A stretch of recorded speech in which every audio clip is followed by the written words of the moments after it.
자, 이번 문제죠. 이번 문제 확인해 볼게요. 제시문 라의 인옥과 회기의 대화에서, 그러니까 환자와 의사의 대화였죠. 남편이 아닙니다. 그 전까지예요. 대화에서 나타난 환자를 대하는 회기의 태도를 몰인정했죠. 그죠? 수술 안 해주겠다고 아주 냉정하게 거절하던 모습이었습니다. 이거를 말을 근거로 평가하고 라고 했어요. 쉼표 있으니까 끊어주고. 자, 그래서 회계가 의사로서 보람을 느끼기 위해 갖춰야 할 태도를 바와 사를 통합적으로, 종합적으로, 그죠? 연결해서, 그죠? 의미를 찾아서, 그죠? 고려하여 서술하시오. 이런 얘기입니다.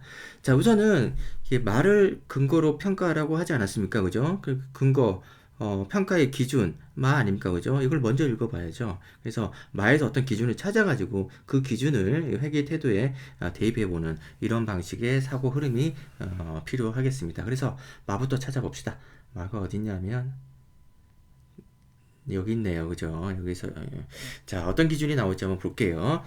칸트의 도덕 법칙을 표현하는 첫 번째 정언 명령은 첫 번째는 내 의지의 준칙이 언제나 동시에 보편적 입법의 원리가 될 수 있도록 행위하라. 그러니까 네 기준이 그죠? 네가 생각하는 행위의 기준이 모든 사람에게 타당한 그죠? 보편적인 원리가 될 수 있도록 그죠?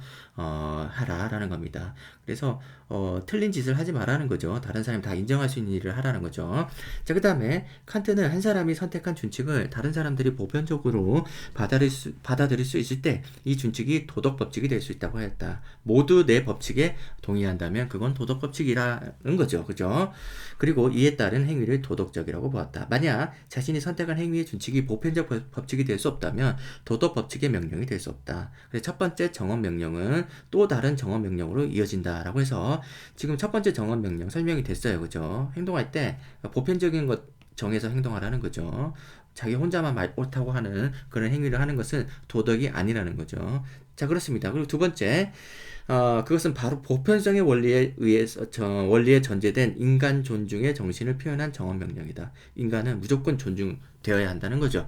자, 그래서 칸트에 따르면 이제 이성적 존재로서 인간은 모든 가치의 근거가 되며 목적 그 자체로 존재한다. 그런데 한 개인이 이처럼 자신을 절대적 가치를 지닌 존재로 대우한다면 보편성 원리에 따라 다른 모든 이성적 존재의 가치 또한 존중해야 된다라는 거죠. 그래서 이성적 존재는 목적 그 자체다. 기본적으로 전제죠. 이성적 존재는 목적 그 자체다. 그러면은 이것이 절대적 가치인데 보편성을 위해서 보편적 원리 그죠? 이 원리에 따른다면은 나도 그러면 너도 그래야 되고 다 그래야 된다는 거죠. 그래서 칸트는 이렇게 결론 내립니다. 너 자신과 다른 모든 사람의 인격을 결코 단순히 수단으로 대하지 말고 언제나 동시에 목적으로 대하라. 이 말은 무조건 존중하라는 겁니다. 사람이라면 그죠? 이성을 가진 사람이라면 다 존중받아야 된다라는 거죠. 그래서 이렇게 제시한다. 자, 이는 인간의 존엄성과 인격의 존중을 담고 있는 말이다. 인간의 존엄성과 인격 여기서 뭐 확실하게 나와주죠, 그죠? 자, 그래서 인격은 수단적 가치를 지닌 사물과 달리 절대적 가치를 지닌다는 것이다라는 겁니다. 자, 그래서 두 가지 기준이 나오잖아요. 하나는 보편적 입법의 원리, 두 번째는 수단이 아닌 목적으로 대하라는 그런 원리. 두 가지 명령이 나옵니다. 이 두 가지 도덕 법칙을 이 원칙을 여기 이제 회계한테 적용을 해서 비판이 되겠죠. 적용을 하면 우선 첫 번째 도덕적이었는가? 라는 부분에서 아니라는 거죠. 그 다음에 또 뭐가 있겠습니까? 인간 존중했는가? 아니라는 거죠. 그래서 좀 더 구체적으로 들어가 봅시다. 여기서 이제 첫 번째 정언 명령이 나의 행위의 원칙이 다른 사람들도 인정할 수 있는 법칙이가 된다는 거죠. 근데 여기 있는 이 사람은 이 부분은 뭘까요? 이 부분 나는 환자의 생명을 구해줌으로써 기쁘게 해주겠다거나 사회를 위해서 선심을 쓰겠다는 생각은 없어 라는 거예요. 이 생각은 다른 사람의 보편적인 도덕적인 생각이 될 수 있을까요? 안 되죠. 그죠? 이 도덕적 원리로서 우리가 평가를 해줄 수 있고 이 정도 이 월급을 받고 일하는 고용인이니까 당신은 나의 환자에 불과하다. 월급을 받을 수 있도록 그죠? 돈을 내주는 환자에 불과하다. 인간 존중이 아니죠. 수단으로 보는 거죠. 그래서 나는 나를 위해서 사는 거지 그 누구를 위해서 사는 사람도 아니니까 라는 부분도 역시 마찬가지로 인간 존중의 태도가 없죠. 도덕적이지도 않고 인간 존중의 태도도 없고 다 안 됩니다. 그러니까 어느 한 단어가 어느 한 그 언행이 단순히 한 가지 첫 번째 두 번째 각각 이렇게 구별돼 가지고 위반된다. 뭐 부정적으로 평가된다 이런 게 아니라 그냥 둘 다 그죠? 둘 다 도덕적이지도 않고 다른 사람의 동의를 얻을 수 있는 도덕성도 없고 그 다음에 인간을 수단이 아니라 목적으로 대하는 모습도 아니죠, 그죠? 그래서 이런 언행들이 다 여기까지에서 나오고 있습니다. 그래서 그런 부분을 우리가 평가해서 잘 써주면 될 것 같아요. 나중에 이제 답안에서 한번 확인해 보시고요. 그 다음에 논제 어디 갔니? 자, 그래서 회귀가 의사로서 보람을 가지기 위해서 이렇게 어떤 냉정한 인간이 의사로서 그죠? 의사라는 직업을 통해서 보람을 얻으려면 어떻게 해야 되냐라는 것을 바와 사를 통해서 한번 읽어봅시다. 바사. 자, 바가 또 시네, 그죠? 까다롭습니다. 자, 시를 보시면 시 한 편에 3만 원이면 너무 박하다 싶다가도 쌀이 2마리인데 생각하면 금방 마음이 따뜻한 밥이 되네라고 하고 있습니다. 자, 그 다음에 계속 반복됩니다. 박하다 싶다가도. 시집 한 권에 3,000원이면 등 공에 비해서 헐하다 싶다가도 그 다음에 이렇게 어쨌든 계속 읽을게요. 그냥 국밥이 한 그릇인데 내 시집이 국밥 한 그릇만큼 사람들 가슴을 따뜻하게 덮여줄 수 있을까 생각하면 아직 멀기만 하네 라고 하고 있습니다. 그 다음에 시집 한 권 팔리면 내게 300원이 돌아온다 박리다 싶다가도 자, 굵은 소금이 한 대박인데 생각하면 푸른 바다처럼 상할 마음이 하나도 없네 라고 얘기하고 있습니다. 그래서 반복적으로 박하다 헐하다 싸다 진짜 너무 심하다 그죠? 예, 너무 이렇게 심하다. 그런데 따뜻한 밥이 되고 그죠? 그 다음에 사람들 가슴을 따뜻하게 덮여줄 수 있는 국밥이 되고 그죠? 그 다음에 소금 굵은 소금 그죠? 이렇게 된다라는 거죠.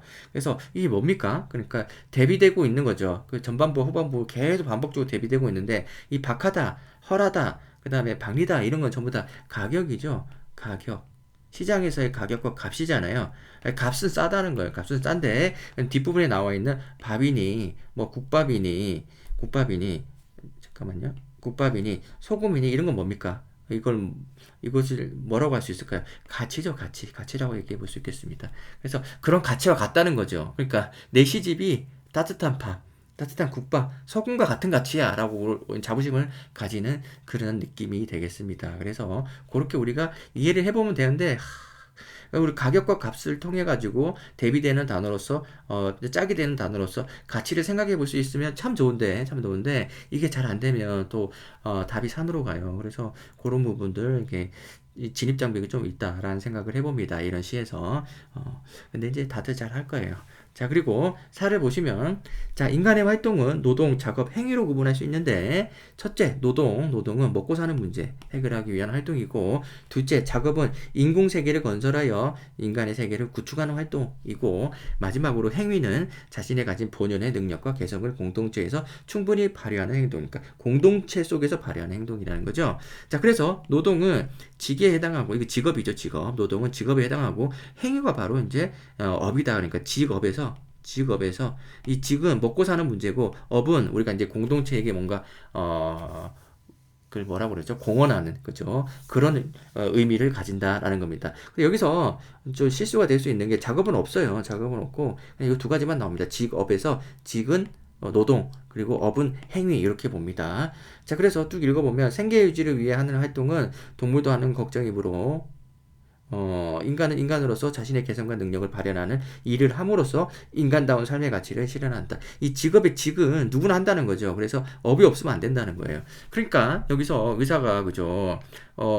뭡니까? 직업의 직은 하고 있죠. 열심히 뭐 수술하면서 돈 벌고 있는데 이건 안 한다는 거죠. 그죠? 업은 이런 부분에서 소홀하다는 거죠. 자, 이 부분에 대한 가치, 이것을 우리가 인간다운 삶의 가치를 깨달으면 좋지 않겠느냐. 이렇게 답을 쓰면 될 것 같아요. 여기서도 마찬가지로 가격과 가치는 다르다는 겁니다. 가격과 가치는 다르고 가치가 더 높은 일을 해야 되겠다라는 거고 가격은 싸더라도 그죠? 여기서 직업은 단순히 돈을 버는 일뿐만 아니라 그런 가치를 그죠? 우리가 공동체에 우리가 가치를 공헌할 수 있는 희생할 수 있는 그다음에 뭐 좋은 단어 많을 것 같은데 그런 단어를 활용해 가지고 쓸 수 있겠다라는 겁니다. 두 개를 종합할 수 있겠죠. 통합적으로 고려하여 서술하시오. 자, 구체적인 모습이 어떻게 될지 보면 되겠습니다. 예시답안 2번을 찾아서 자 보겠습니다. 평가 한번 해볼게요. 읽으면서. 자, 나의 회기는 자신만을 위해 산다는 원칙에 따라 위험을 감수하지 않으려고 스스로를 거부한다. 이와 같은 회기의 자기중심적인 태도는 올바른 의료 행위에 대한 사람들의 보편적 생각에 부합되지 않으므로 첫 번째 정언 명령, 도덕 원칙, 입법 원리 어긋난다라는 거죠. 그래서 이런 내용 쓰고 있는데 어떻게 쓰든 상관이 없어요. 뭐 이렇게 쓰든 저렇게 쓰든 여러분들 첨삭을 통해서 적절한지 확인해 보시면 되겠고요. 또한 회기는 인옥을 기계로 대상화하면서 사물과 같은 수단으로 치부한다. 그런 게 있었나? 잘 모르겠고요. 회기가 환자를 대하는 이러한 태도는 인간을 목적으로 즉 절대적 가치를 지닌 존엄한 존재로 대하라는 두 번째 정언 명령을 따르지 않는다고 평가할 수 있다. 인옥을 기계로 대상화했나요? 기계로 대상화 내가 뭐 잘못 읽었나? 잠깐만요.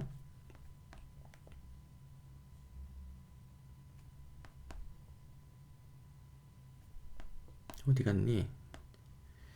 자, 여기서 아닌데 인옥이 오히려 기계처럼 그렇게 되지 말라고 하는 건데. 아, 여기 있네요. 아, 미안합니다. 아, 큰일 나겠네. 큰일 날 뻔했네요. 직업이란 사람을 기계로 만들 아닌데. 자기 자신이 기계가 됐다는 얘기잖아요. 이게 자기 자신이. 그래서 이거는 굉장히 당황스럽고 큰일 날 뻔했네. 그죠? 그러니까 이 인옥의 환자를 기계로 대한 게 아니고, 그죠? 환자를 기계로 대한 게 아니고 그냥 살다 보니까 그냥 기계처럼 냉정해졌다. 그런 얘기를 하고 있으면서 인옥이 기계처럼 살면 안 된다라고 이제 비난하는 거지. 오히려 인옥을 기계로 대상화했다. 뭐 어떻게 우리가 판단해 줘야 될지 모르겠습니다. 예, 여러분들 스스로 판단해 보세요. 이제 저는 잘못했다고 보는데 그렇습니다. 자, 그다음에 회기가 환자를 대하는 이러한 태도는 인간을 목적으로 즉 절대적 가치를 지닌 존엄한 존재로 대하라는 두 번째 정언 명령을 따르지 않는다고 평가할 수 있다. 자, 여기서 우선 이제 이 내용을 우리가 이제 동의하든 동의하지 않든 우리가 이제 배울 점은 하나예요. 자, 여기서 이제 첫 번째 정언 명령과 두 번째 정언 명령을 우리가 써가지고 요거를 이제 적용을 해주는데 요 방법을 저는 이제 동의하진 않지만 예를 들면 말을 먼저 쓰고 마에서 첫 번째와 두 번째가 있었다. 그런데 바가 아니고 라를 보니까 회기가 첫 번째도 안 되고 두 번째도 평가가 부정적이더라. 이렇게 쓰면 좋다는 거죠. 이렇게 쓰면 좀 더 정확하게 그리고 순서대로 자연스럽게 쓸 수 있는데 아무튼 이렇게 써도 상관없는데 이렇게 쓰면 편하다는 거예요. 그래서 말을 먼저 기준을 제시하고 그 기준에 따라서 회계가 어떤 부분에서 잘못되고 있는지를 가져와서 적어주면 좋은데 여기서 이제 배울 점은 이런 거죠. 여기서는 첫 번째 어디 갔니? 정확하게 보이지 않는구나. 정확하게 보이지 않네요. 여기서 회기가 이제 어떤 언행들이 있을 거 아닙니까? 그죠? 다시 한번 확인해 봐야 되겠어. 그러니까 이런 언행들, 자, 여기서 이런 말들, 그 다음에 월급을 받고 일하는 고용일 뿐이다. 라는 것들도 요거는 이제, 굳이 이제 첫 번째, 두 번째 원칙에, 위배된다라고 볼 수는 없지만, 요런 것들을 우리가 주로 언급을 해가면서, 가져와가지고 인용을 하면서, 그죠? 아니면 정리를 하든지, 이걸 쓰면서 이것이 잘못됐다. 이 부분이, 첫 번째 원칙이 잘못됐거나, 두 번째 원칙이 잘못됐거나, 이런 얘기를 써주는 게 좋다는 거죠. 그래서 그런 부분들을 우리가, 본받아가지고 쓰라고 하려고 했는데, 여기에, 없어요. 없고, 예, 그냥 자기가 정리해서 쓴 내용밖에 없죠. 그래서, 여기 나와 있는 언행들을 우리가 이제 인용 표시를 해가면서 그 단어들을 가져와가지고, 이렇게 표현한 내용들, 뭐, 이런 부분들은 도덕적이지 않아. 이런 식으로 우리가 평가를 내려주는 게 좋습니다. 그러니까 여기서 뭔가 칭찬거리를 찾아보려고 그랬는데 없고, 일단 말을 먼저 기준을 쓰고, 그 각각의 기준에 따라서 회기가 이런 부분에서는 첫째 원칙이 어긋나고, 이런 부분 둘째 원칙이 어긋나고, 그런 부분들을 찾아가지고 구체적으로 가져와서 인용해주면 좋겠다라는 얘기를 하고 싶습니다. 이렇게 정리해서 쓰는 것도 좋지만, 그러니까 뭔가 직접적으로 우리가 직접 인용을 하지 않고 이렇게 정리해서 여러 가지 이제 회기를 기계로 대상화했다거나 아니면 회계의 자기중심적인 태도라든지 뭐 이런 것들 이렇게 해도 좋지만은 이렇게 직접 가져와가지고 제시문에 있는 내용을 가져와서 쓰는 것도 좋습니다. 자, 그렇고요. 한편 바의 시인은 시를 써서 얻는 수입이 아쉬워하면서도 이제 가격이 얼마 안 된다는 거죠. 시로 돈을 벌 수 있으면 겸허히 감사해야 하며 그렇다 치고 시의 가치를 이 가치가 나오죠. 근데 가치가 인용한 양식에 빗대어 은근히 자부심을 덜어야 한다. 그렇죠. 자부심까지 우리가 단어로 쓸 수 있을까 하는데 만족해야 한다. 뭐 이 정도 쓰면 되겠죠. 자, 그다음에 사에서는 직 그리고 노동, 업 이렇게 업은 행위 이렇게 해가지고 잘 정리를 했죠, 그죠? 이렇게 정리를 하고 자, 이 둘을 통해서 우선 요약이 된 거예요. 바와 사를 그냥 단순 요약을 해버리고요. 자, 이 둘을 통합적으로 고려하면 자신의 일에 만족하지 못하는 회계의 활동은 노동에 해당하나 행위로서는 불충분하므로 그다음으로 회계가 의사로서 보람을 느끼기 위해서는 이런 어떤 업 행위를 해야 되겠다라는 얘기를 직업의 가치 뭐 이렇게 이런 얘기를 쓰면 되겠습니다. 그래서 논리적인 흐름을 잘 보세요. 이 흐름이 매년 똑같아요. 그래서 예시답안의 흐름이 매년 똑같기 때문에 이번 문제는 좋습니다. 이번 문제는 좋고요. 추천할 수 있는 문제인데 그렇게 난도가 높지는 않아가지고 네 그렇습니다. 자, 그래서 이번 문제는 항상 이런 식으로 나옵니다. 마지막에 두 개 제시문을 통합적으로 고려해 서술하시오 하면 이 부분은 바를 요약하고 사를 요약해가지고 그 다음에 통합적으로 평가해주는 이런 식으로 글을 쓰고 있다라는 겁니다. 자, 그래요. 그래서 이번 문제는 뭐 이 정도로 하면 될 것 같아요. 그렇게 어려운 문제가 아니라서 다들 맞췄을 것 같거든요. 자, 그렇습니다. 3번으로 넘어갈게요.